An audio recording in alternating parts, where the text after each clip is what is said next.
Set natin yung camera.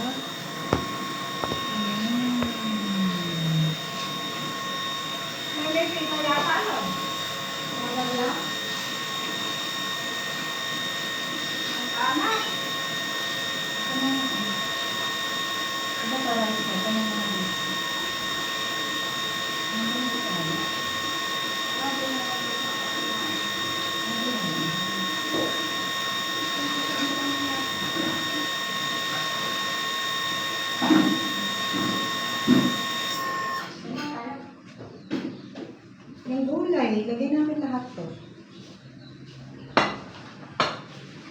Yung gulay.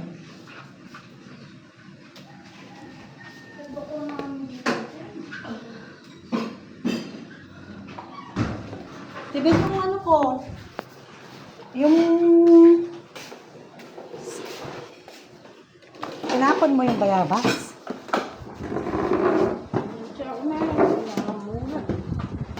Yeah. Kakainin ko sana.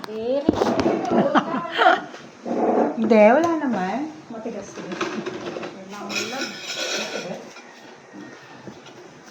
Yan muna, i-compose ko na lang. Ibababad ko na lang pag-dibig. Ito, bigay ko ulit sa pusa ito mamaya. Kaya parang ganun. Kaya ko nakakain. Ito ang sabi ko, may konting asukal to, diba? Nung ano ko. Ngayon, pag pala iniinom mo to, masarap na rin pala siya. Kahit ito lang, yung tubig.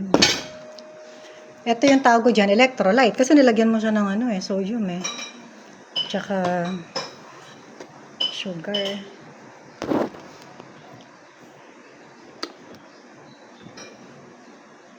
Ewan ko ang lasa ngayon, dinagdagan ko ng tubig. Nagaling doon sa santol. Hindi na siya masyadong matamis.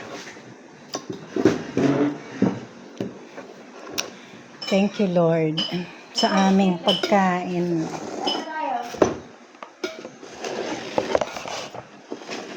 Tingnan mo nga yung baka mo kung ano, kung lumambot. Tatay naman, di sumabay sa atin. Dami-dami po dito. Dahil mag-pray ka nga. Bless this food, O Lord. And these thy gifts, which we are about to receive. Tuloy mo. Kailangan Tuloy mo we all receive from thy body through Christ our Lord. Amen. Amen. Dapat ikaw, magkapampangan ka. Atong Ginoo. Kailangan lang ka. Ito yung mga gulay. Kinuha namin yung kangkong ni tatay. Tsaka yung... May kang... Masyas ka pa? daming kangkong. Masyas yung beef? Ano naman? Hindi kasi to butol-butol Hindi naman malambot ang malambot. Oo nga. Mahirap. Yung beef kasi... At least naglasa. 2 hours. Oo, 2 hours. Bako niya. Yan. Isang kal. Urgang pressure cooker. Maubos yung ano natin. Ubos ang Gas. Dalawang oras. Saan yung laman? Itso mo na lang na matagal para malasahan mo yung baka.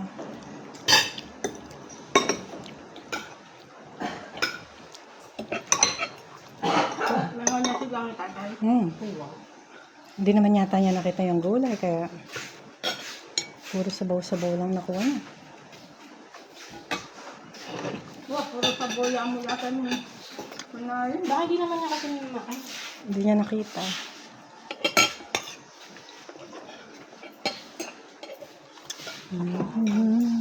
may lang na arawan after 2 weeks. Kulang pa nga yun Anong hila ko?